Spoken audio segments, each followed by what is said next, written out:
Shalom saudara yang dikasihi Tuhan, kita akan masuk di dalam tahun yang baru. Kita akan menutup tahun yang lama. Kita masih dalam suasana Natal. Apa yang sudah kita perbuat dan apa yang akan kita perbuat. Jikalau tanpa Tuhan, tanpa berencana dengan Tuhan, tanpa menyertakan Tuhan, tanpa mengandalkan Tuhan, maka tahun depan juga menjadi sesuatu yang suram. Sekuat sepandai apapun manusia, tetapi tidak akan lepas dari kesulitan. Terutama siapa yang menyangka kondisi COVID seperti ini, tidak ada satupun yang tahu, hanya Tuhan yang tahu semuanya. Melalui kesulitan seperti ini, kejadian demi kejadian, seharusnya lah kita sebagai orang percaya mulai mendekatkan diri kepada Tuhan dan mengikut sertakan. Mari kita tunduk kepala, kita berdoa. Terima kasih Tuhan, biar pada hari ini hati kami boleh diisi oleh firman Tuhan, diingatkan, dikuatkan dan dihiburkan, dan diberkati oleh Tuhan. Segala pekerjaan rumah tangga, kesehatan, iman rohani kami. Kiranya Tuhan Engkau selalu menuntun setiap langkah hidup kami. Melalui doa ini, melalui firman yang akan kami dengar. Biar kami semakin hari, semakin dekat kepada Tuhan. Engkau menjauhkan kami daripada segala bencana, sakit, penyakit, kuasa kegelapan, dan orang-orang jahat. Di dalam nama Tuhan Yesus, kami serahkan masa depan kami ke dalam tangan Engkau. Kami juga berdoa untuk mereka yang di dalam pergumulan, masalah, persoalan, tantangan. Kiranya Tuhan Engkau melepaskan mereka, memberikan kemenangan, jalan keluar, dan hikmat. Demikian mereka yang sakit, Engkau sembuhkan Tuhan, Engkau ampuni segala dosa dan salahnya. Di dalam nama Tuhan Yesus, kami sudah mengucap syukur dan berdoa. Haleluya, amin. Perlunya untuk menghadapi masa-masa ke depan ini, yaitu iman dan tindakan iman. Atau saudara, kita perlu juga kepekaan. Kepekaan itu sangat dibutuhkan, dan tindakan iman.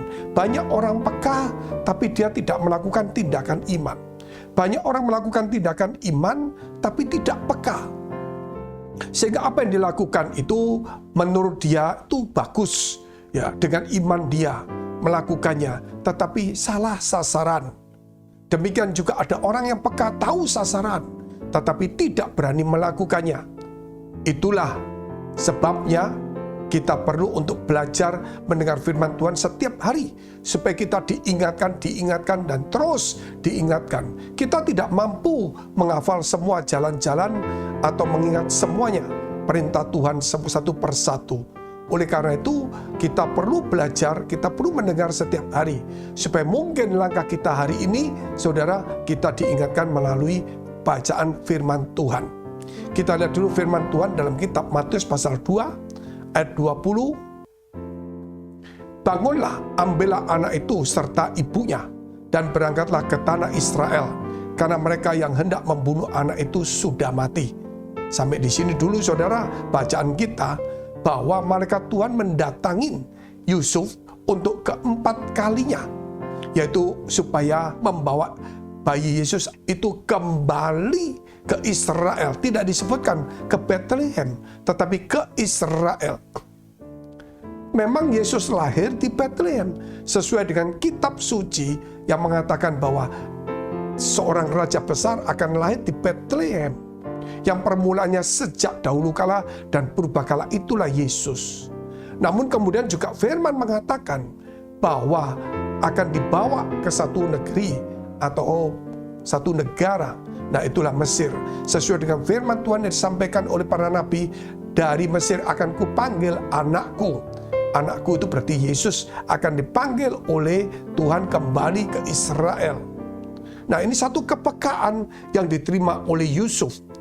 Dan Yusuf itu betul-betul saudara nggak main-main.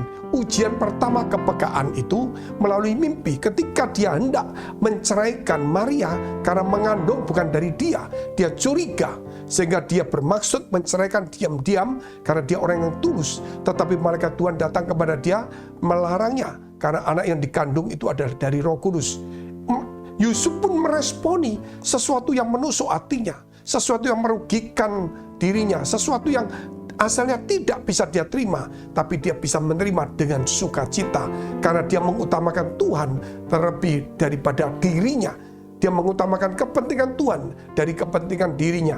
Dia mengutamakan Tuhan, yaitu firman-Nya, daripada egonya. Setelah itu kemudian dia mendapatkan mimpi lagi. Dia mendapatkan mimpi lagi. Dan akhirnya ini mendapatkan mimpi lagi. Dia harus membawa anaknya, yaitu Yesus Kristus, kembali ke Israel. Untuk apa, saudara? Karena yaitu Herodes sudah mati. Itu tidak ada berita yang sampai di telinganya. Tidak seperti zaman sekarang, kita bisa melihat WA atau surat kabar atau berita-berita. Zaman dulu sulit. Apalagi Herodes itu wali negeri dari Yerusalem. Ini wali negeri dari Mesir, itu berbeda. Walaupun dalam satu kerajaan yang besar, Romawi. Tetapi membutuhkan berita itu mungkin sampai beberapa hari kemudian. Tetapi Tuhan tahu siapa yang dipanggil pulang. Dan siapa yang tetap ada di bumi. Sehingga waktu Herodes itu dibawa pulang, saudara, maksudnya dia kembali ke alam baka, maka itulah kemudian Allah berfirman kepada Yusuf untuk membawanya kembali.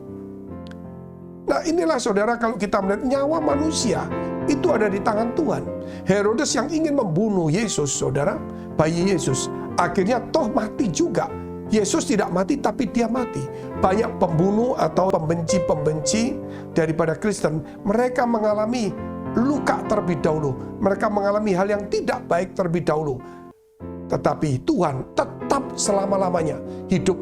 Tuhan tetap adalah Tuhan yang akan menolong setiap umatnya yang percaya kepada Dia. Kita lihat ayat 21. Lalu Yusuf pun bangunlah, diambilnya anak itu serta ibunya, dan pergi ke tanah Israel. Apa respon dari Yusuf? Selalu dia meresponi firman Allah. Dia tidak bergantung dengan berita dunia. Dia tidak bergantung dengan pendapat manusia. Dia tidak bergantung dengan pikirannya sendiri. Apalagi saat itu dia dalam pengungsian. Dia hanya mengandalkan Tuhan. Mungkin selama dalam pengungsian itu Tuhan bicara kepada dia, malaikat Tuhan datang kepada dia, mukjizat terjadi. Saudara, itu pasti. Tapi itu tidak kita baca dan kita tidak tahu apa yang terjadi. Tetapi yang pasti, saudara, penyertaan malaikat itu selalu ada. Terbukti di sini bagaimana Yusuf diberitahu untuk membawa itu kembali. Dan apa tindakan Yusuf? Tindakan Yusuf adalah tindakan iman. Apa yang dikatakan Tuhan, dia lakukan. Apa yang difirmankan, dia jalankan. Oleh sebab itu, saudara dikasih Tuhan, biar hari ini kita membuka hati pikiran kita, membuka telinga kita, melatih kepekaan kita. Supaya saudara, kita ini boleh punya tindakan iman yang sesuai dengan sasaran, yang sesuai dengan apa yang Tuhan mau, bukan yang kita mau. Natal sudah lewat, tahun baru sudah di depan mata kita. Apa yang harus kita kerjakan saat ini? Apa yang kita dengar hari ini? Bahwa Tuhan berfirman kepada Yusuf, dan Yusuf melakukan. Izinkan pada hari-hari seperti ini kita memberikan telinga hati kita juga kepada Tuhan, supaya Dia berbicara kepada kita, sehingga kita boleh sampai kepada sasaran pada tahun-tahun yang ke depan. Puji Tuhan, saudara. Mari kita berdoa. Bapa kami dalam surga, terima kasih atas hari ini, memberkati setiap kami, menyucikan hati pikiran kami, memberi kekuatan dikala kami lemah, memberi penghiburan dikala kami susah. Engkau memberikan hikmat kepada kami. Jikalau kami kekurangan hikmat, tuntunlah langkah kami, karena kami sering tersesat, Tuhan. Di dalam nama Tuhan Yesus, kami juga mau berdoa untuk mereka yang di dalam kesulitan dan sakit penyakit. Saudara, engkau yang dalam kesulitan, dalam pergumulan, persoalan, problem yang begitu besar, mari dekapkan kedua tanganmu di dadamu. Karena tidak ada yang mustahil bagi orang percaya. Engkau yang sakit, tumpangkan tanganmu bagian sakit. Di dalam nama Yesus, jadilah sembuh, jadilah pulih, jadilah kuat, dan diberkati Tuhan. Biar jalan-jalan dibukakan. Di dalam nama Tuhan Yesus, kami sudah mengucap syukur dan berdoa. Haleluya. Amin. Selamat saudara masuk di dalam tahun yang baru dengan hati dan pikiran yang baru. Jika saudara masih membutuhkan pelayanan doa dan konseling, silakan hubungi nomor tertera. Tuhan Yesus memberkati.